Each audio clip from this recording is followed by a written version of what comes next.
Welcome back to Rankable. Oh my gosh, this is exciting. I love talking e-commerce, international SEO.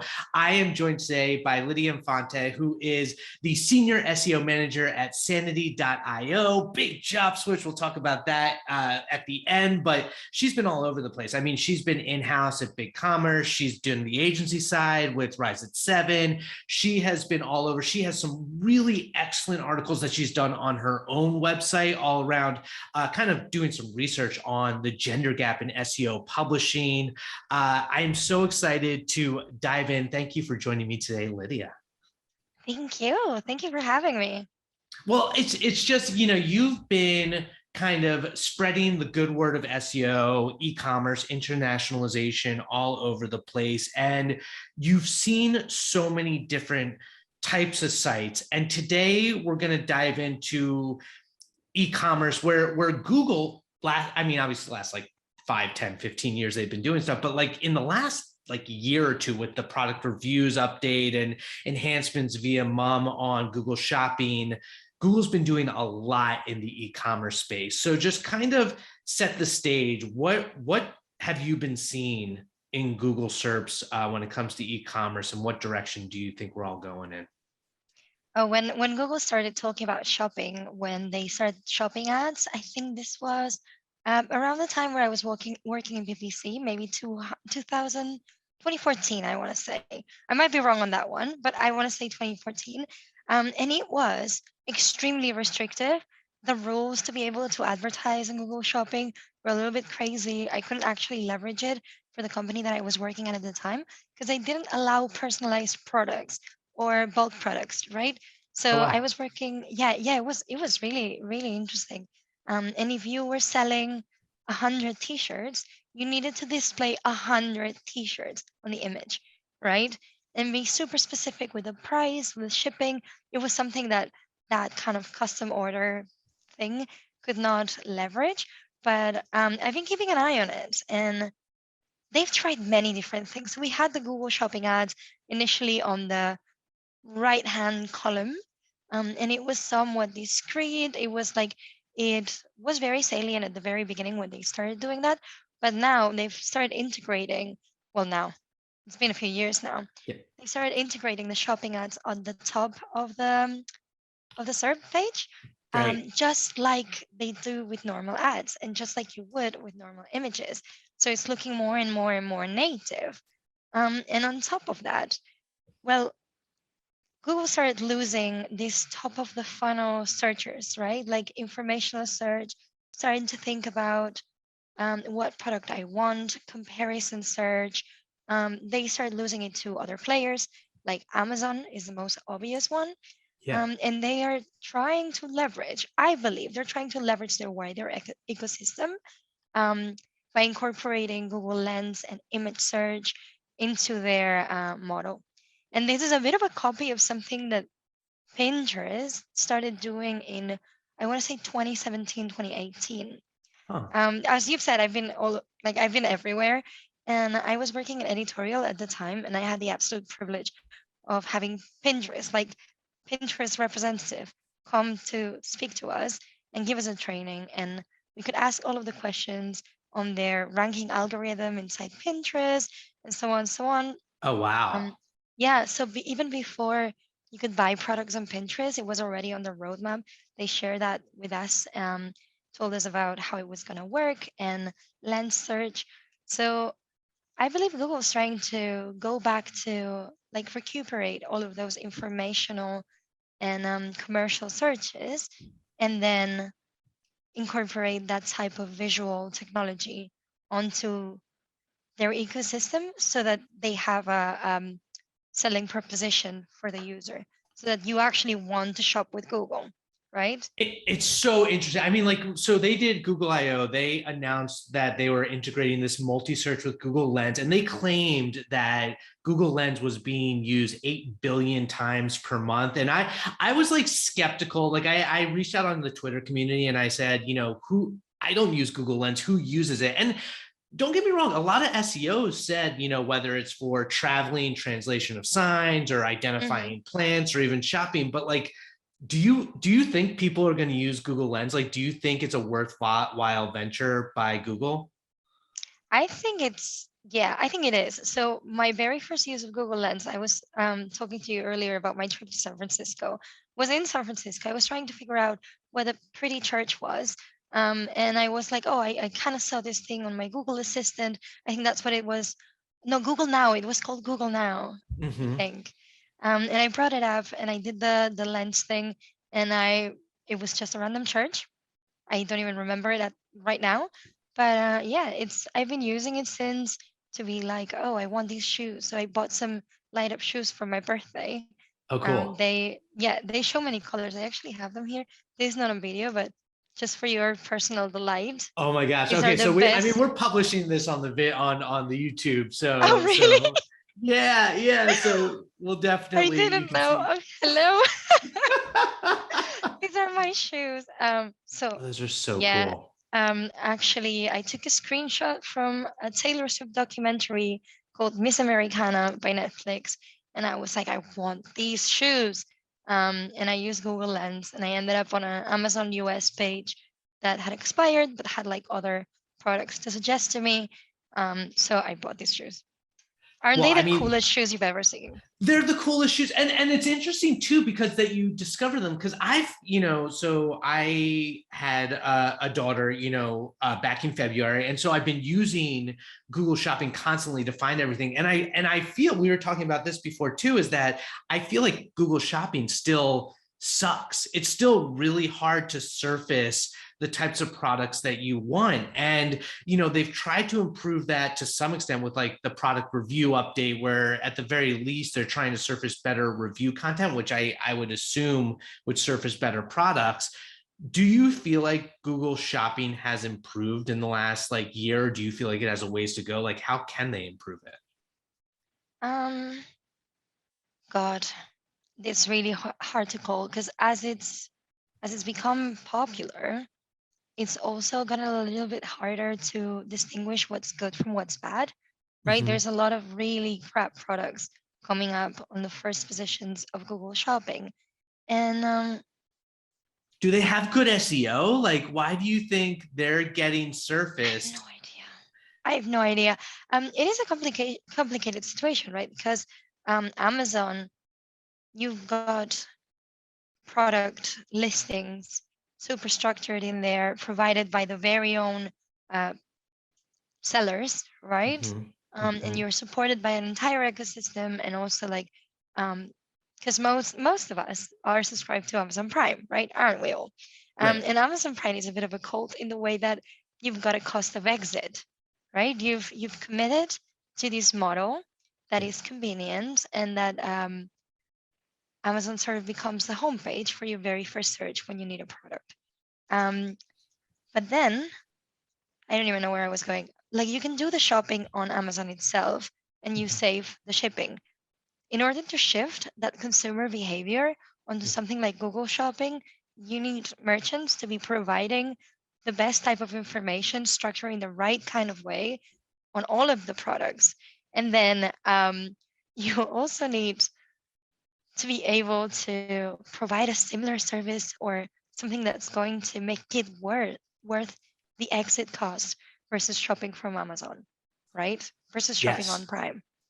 Which That's which super hard it to do brings. because Exactly. And there's so much money there, especially during the pandemic when e-commerce and virtual sales like skyrocketed. You got to think that Google was thinking, well, there's so much opportunity to get involved in the transaction process, like in that funnel, that to what, like, is it too late for them to capitalize it? Do they need to your point, to like compete with Amazon in terms of efficiency and the whole, like, Amazon has the advantage with all the logistics they provide for actually shipping. I mean, we saw with supply chain issues is like Amazon is still getting things on time.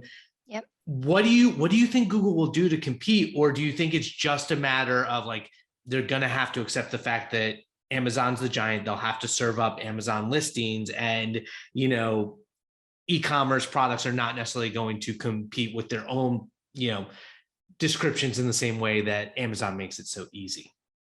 I think it could go both ways. Like, we've seen a very good example is restaurant bookings, right? We've seen the internet go from find a restaurant, go into the restaurant website, or call them or email them to make a booking, and or now go online onto their website and make a booking. Now you can make some bookings on Google with their partner, which is usually OpenTable, I believe. Um, Sometimes it's the Fork, I want to say. So you can action some stuff on Google without leaving Google, right? You also have got instant answers, so you can action, like you can learn what you want from Google. You can use converters, currency converters, unit converters, calculators. Um, Google Translate, it's no longer on a separate site, it's on the search. So Google is trying to more and more solve your query and your problem on the SERP page, right? Right. But the very thing that made Google Google and became the monster and like the monopoly that it is right now was an excellent search algorithm. And I think if they focus on becoming an excellent search algorithm for products, um, instead of trying to compete with Amazon, they would win, right? That is because Google will recuperate these informational and commercial queries, these top of the funnel queries, which would power their ads machine, which we all know. But yeah, they have the Google Lens to add to it, and they can actually accumulate all of the products on the web. Amazon can only serve you Amazon's products, right? Exactly. There's opportunity there, I feel like, for e-commerce where it is not necessarily a wild west, but like we said, Google Shopping is not necessarily as refinable and as great as it could be, but it will very soon. So if you are an e-commerce site and you have all of these products and maybe you're doing well on Amazon, but there's a gap on like your SEO, what are some of like the key opportunities that you would identify for e-commerce to make sure you're maybe like what can get you to show up in Google Shopping? Good God, I have no idea. I believe Is it all there's like data, an structured data? I think there's an structured data and an API that you can plug into to provide your feed of products onto Google Shopping. At least there was when I was working on shopping ads. And I imagine, and I think I read a while back that for organic it can be the same. Mm. So it's probably all about that sweet schema.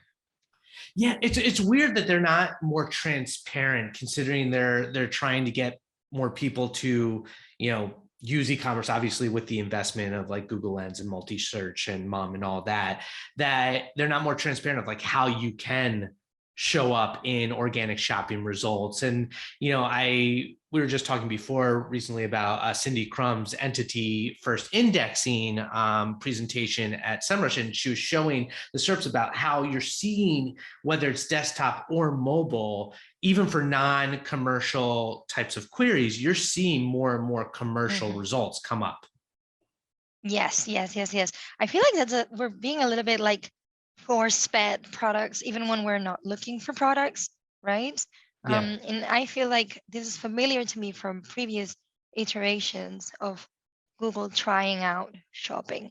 And I don't really know where this is gonna end, but it is interesting to me that Pinterest and Amazon and Etsy, even Etsy, can be like second-tier search engines, right? So Yes.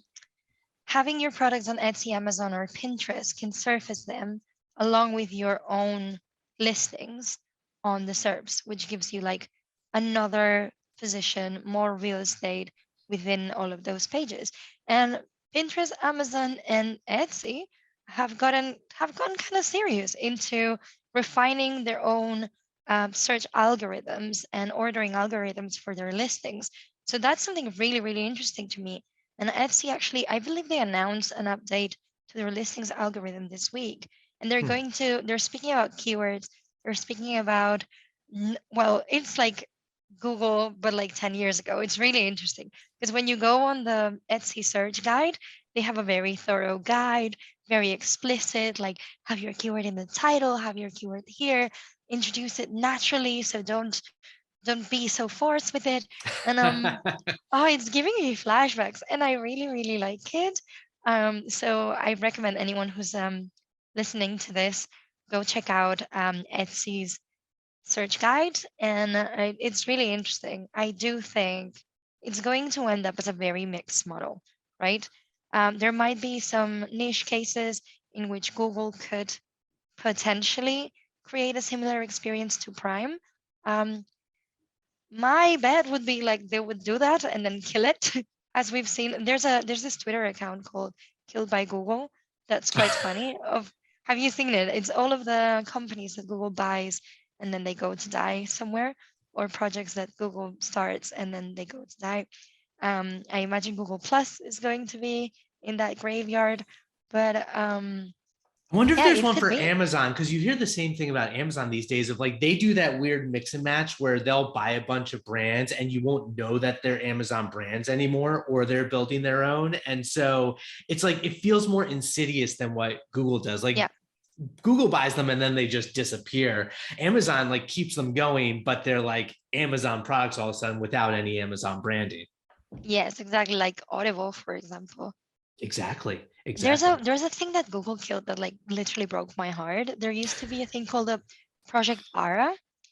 It was a modular buildable phone that it went viral a few times, right, online, because it was like eco-friendly, and if you want more battery, you just swap out the battery model. If you want a bigger screen, you swap out the screen and the structure.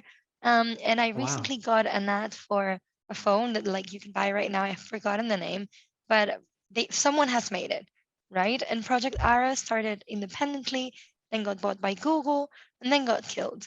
And I never got my Ara phone, and I was like obsessed. I was watching it. I was going on their homepage like monthly. They'd be like, "Yeah, we're releasing it on Q3 of whatever year this was," and there were like prototypes that they showed. Never got an Ara phone. It's so funny, like that whole kind of culture of like Kickstarter, where you find a project that you're obsessed with, and like so many of them never make it all the way across the finish line. Like I had a Yes. similar one with this little, it's called Tidbit, and it's this little like pixelated, like kind of, it can hit up any API and generate information, but like you can do like Slack emojis or baseball scores or just photos that are pixelated, and it just looks really retro and really cool. But it took them like 3 months to actually deliver because of so many supply chain issues. But I actually got one. I'll include a picture on the write up of this. But we can go all over the place with this. I do want to bring it back before we get to the rank rapid fire ranking, which is, so from an e-commerce standpoint, your perspective is like, with all these different search engines of Amazon and Etsy, and if like niche ones, so if you're like in furniture like Wayfair, or if you're in electronics Best Buy, your goal is almost to not just worry about Google. You want to optimize for every single one so you can show up as many times as possible for your Yes, category. yes, exactly. So that's like kind of like shameless promo. Sanity can help you with this. Oh yeah. Um, yeah, of course, because like if you get all of the content for your products, all of the microdata, all of the schema prepared and ready to go, you can deploy it on like basically any medium, right? So you can deploy your products onto Amazon, onto Etsy. You can make sure that you connect onto the Google Shopping API, and have it all like neat, tidy, and sexy, and you only optimize once. So that is something that is a potential, right? With headless CMS and Jamstack. Gotcha. Yeah. Okay. So Sanity is a headless CMS, and it's kind of one of those upcoming brands to like really keep an eye on in the space, because you're doing some really cool feature stuff, especially with making structured data as accessible as possible, which isn't always the case with a lot of CMSs. It's like you have to use a plugin here, a plugin there. So Yep.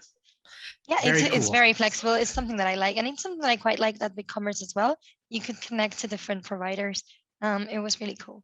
I'm excited to hear more about it as you kind of like get more integrated with the team over there. I know it's brand new, but It is what do you brand new. say? You want to do Don't ask me some difficult questions.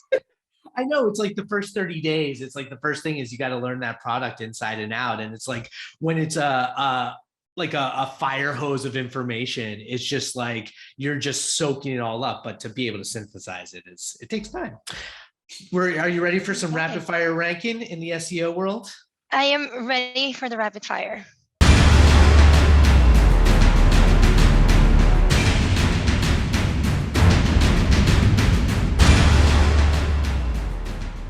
Okay, so here we go. Rapid fire. Lidia Infante. We're going to ask her all about her favorites up and down the board. But let's start non-SEO. One quick, easy one is rank your 3 top favorite things. It can be hobbies, it could be food, it could be whatever. What are your 3 top favorite things? Go. Chocolate, very first thing, especially if it's Nutella. Cross stitching is my maybe second favorite thing. That's really lame. And my cat. Those are absolutely amazing things. Cross stitching really made a comeback. Okay, so in your whole career, yeah, I think you can see it in the background. those are all you. Those are awesome. You know, okay, real small story. In 4th grade, I had a Danish elementary school teacher who taught us all cross stitching, and I'll never forget it. We made little Danish drummer men. Anyway, okay, next up, rank your career best SEO marketing win. Go. I designed and deployed a content strategy for a huge American brand that I cannot name because of NDAs, and it was projected to receive 114 million visits. I don't work with them anymore because they were when I was at Rise 7 with the agency, but it was really impressive, and we could see them going up like crazy. Oh, that's so satisfying, those types of results. Okay, rank your top 3 SEO tools. Go. Semrush.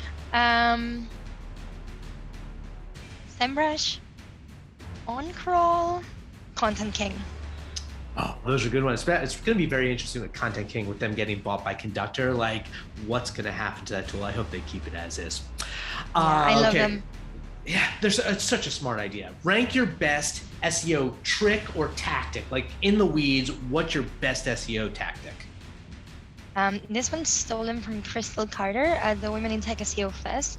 She talked to us about optimizing profile people pages for EAT conversions and rankings. And it's a crazy strategy. It's very, very good. It's out there in the internet. Maybe I can send you a link so that it's in the show notes. But incredible. I recommended this to a business that I don't directly consult with. I just kind of like them and I send them advice. And I've seen them grow their traffic by 40%. I saw it on your own website. You do it. You've got all your different hits. Okay, what do you love most about SEO? Number 1. It perfectly combines creativity, data, and people. Ooh, that's good. That's good. You should put that on your Twitter bio. Okay, rank your best learning SEO resource. LearningSEO.io by Aleda Solis. Oh, definitely.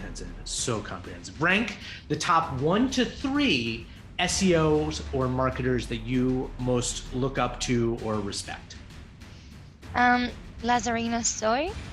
She is a freaking amazing technical genius, and she also always offers a way to implement all of her findings through templates or Google Data Studio dashboards.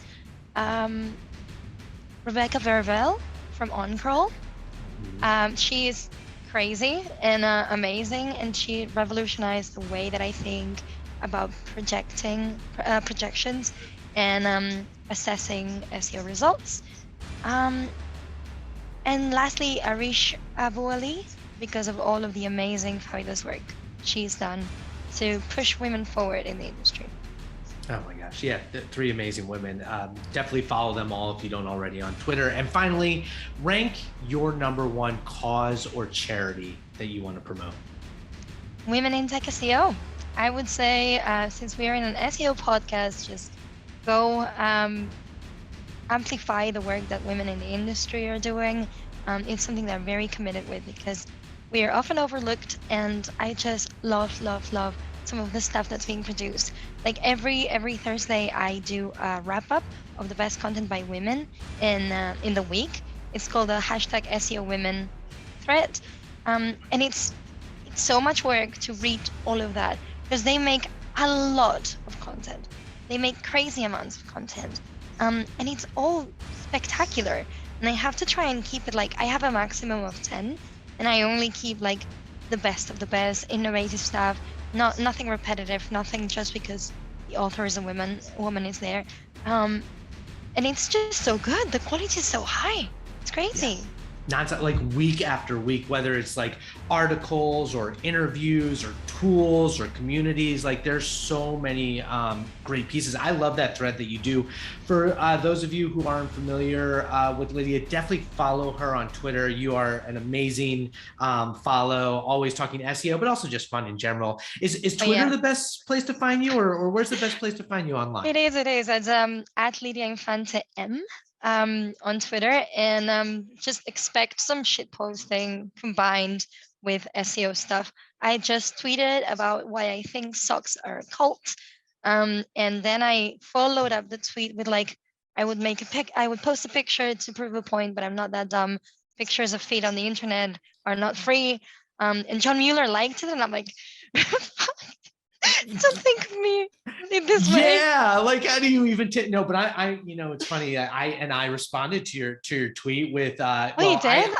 I quote tweeted you. I was like, if you want to start debate in the US, I actually, first off, I am pro socks. I don't understand this no socks idea. But in the US, wearing socks to bed is the debate. There are people who need to wear socks to bed to go to sleep, and then others who, under no circumstance, and I am in that camp. I am a no sock in bed camp. But no socks in bed. Apparently, it's a thing. It's a thing. Anyway. Thank you so much for being my guest, Lydia. So much great. Thank you for having me. It's so fun. Absolutely. Yeah. And check out Sanity. It's, an upcoming CMS headless tool to host your website and, really obviously maximize your SEO. Lydia, excited to see what you do there. My name is Garrett Sussman. This has been the Rankable podcast, and we will see you next week. Thanks you all for listening. And if you haven't already, subscribe to our channel, check it out on YouTube, and share with the world, because the world wants more SEO, wants more Lydia. Bye-bye.